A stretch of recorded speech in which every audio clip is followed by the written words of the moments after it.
Hey folks, Nintendo is holding something back from us. Well, someone in The Legend of Zelda Tears of the Kingdom, the upcoming installment to the series. That person is the returning King of Evil, Ganondorf. Yes, we have seen him in a couple of trailers already, but not all that much, and yes me, I have an idea as to why. A reason that Ganondorf has been, well, held back in terms of seeing him in the trailers. In the latest one, he wasn't present at all, but yet the two before that he was teased. What's going on with him? Do they want to show him off, or do they not? Is the intriguing teasing hinting at anything? Is there a reason behind the strategy with him so far? As I said, I think I have an idea too, but let me clarify now, it is speculation. With that, now, be sure to go and grab yourself a snack or drink and send them in to get featured right here. And also be sure to drop a like and subscribe if you haven't already. It really helps the channel out. And let's get into this one. First and foremost, let me make two things very clear. As I said, this video is going to be very speculative. This won't be based on any in-game facts, as well, we don't know any in-game facts yet. Also, whilst it's in my opinion pretty obvious that this is indeed Ganondorf, that technically hasn't been officially confirmed. Everything points towards it, but I'm just saying it now before I see another but it isn't confirmed yet comment. Just keep that in mind. I know this isn't officially, technically confirmed to be Ganondorf. So Ganondorf, appearing crusty and frozen in time deep below Hyrule, likely directly below Hyrule Castle itself. Why have we seen so little of who is likely to be the main villain of the story? Well, it is normal for the main villain, or one of them, to only be teased, but in this unique case, there appears to be some very deep lore behind Ganondorf, deeper than before. Pun intended. Looking at his past appearances and his influence on the world in those games, Ganondorf typically has a massive influence on the world. In Ocarina of Time, he literally took over Hyrule, and in Twilight Princess, he did very similar things with the help of the Twilight wannabe king, Zant. The Wind Waker is the only one of his appearances where he doesn't have a massive influence across the current land, or in that case, the sea, though you could argue that the Great Flood was caused by him. It appears in Tears of the Kingdom, he's got his influence back. I wouldn't say it's a stretch to put the idea out there that all of what we've seen going on in Hyrule in the trailers so far is due to Ganondorf, and something with malice.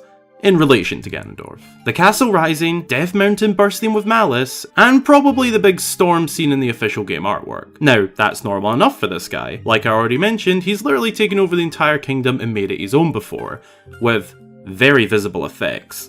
That's all this. This part is normal. Normal for an evil king anyway. Don't go out and do this in your local kingdom.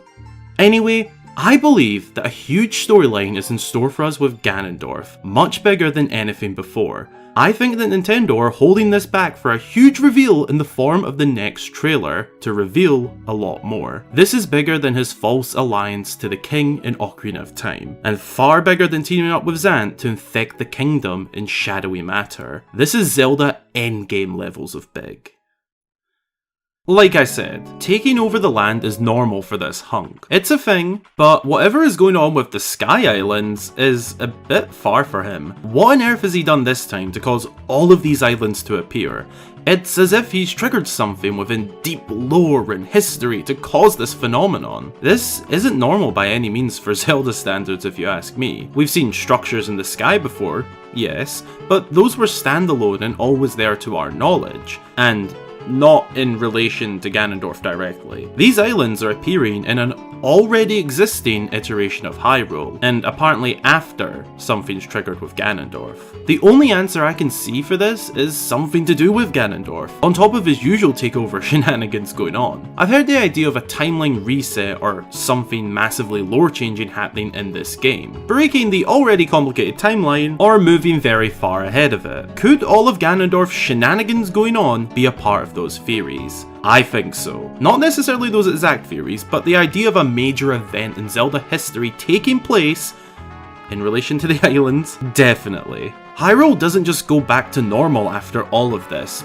Surely this is some sort of historic event that we're going to be seeing marked on the timeline. I don't know where it goes if I'm being honest, but I'm excited to find out. It's a total speculation, but I see Ganondorf having his biggest role yet in a Zelda game. It's a lot of vibes and a lot of speculation, I know, but everything going on combined just feels so much bigger than his past triumphs over the kingdom. That is the big Ganondorf secret in my opinion. Consider this a prediction of sorts. Maybe it'll come true. A story bigger than ever before. One which will have a much bigger impact than before and leave a lot more lasting scars on the kingdom of Hyrule, setting up some new, very in-depth lore. Now, the video isn't over just yet. I've got a little bit more. Before wrapping up, I thought it'd be fun to actually predict/speculate about what his storyline will actually look like, so let's have some fun there.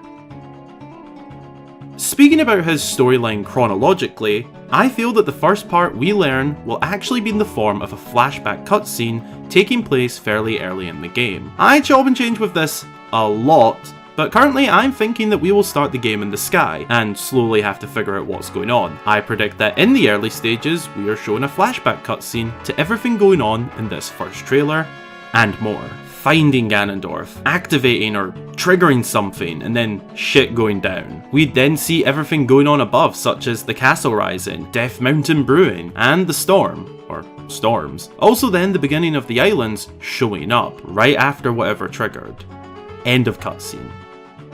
Then in the present game, the next time we actually see him is maybe around halfway through. I think we'll have our first encounter whilst actually playing as a battle, perhaps meeting him in Floating Hyrule Castle for an epic fight that would result in us almost winning, but Ganondorf making a great escape. Now this is just an idea to add on, but perhaps he himself could enter the Sky Islands. Maybe with the castle, but it doesn't have to be. Either way, he escapes. Then the next time we see him is for the final battle. After locating him once again, we have the final showdown, which for me, I love the idea of this being a 3-stage battle across the different layers of this game. The sky, surface, and underground. Perhaps even finishing him off where his story this time around began, back down here, this time sealing him with an even stronger seal. Or just try and kill him like in Twilight Princess. Whatever the case, it ends here. Now, obviously in between those 3 situations that I'm predicting, the entire game takes place. The rest of the main story, the side quests, dungeons, exploring, and everything else that this game will have to offer. To conclude and wrap up, my very speculative idea of what's in store regarding Ganondorf is a bigger storyline than ever before, more impact, and more left behind on the kingdom afterwards. It's gonna be big. I personally feel that there is a big secret about him yet to be revealed. One that will change Zelda lore and history forever.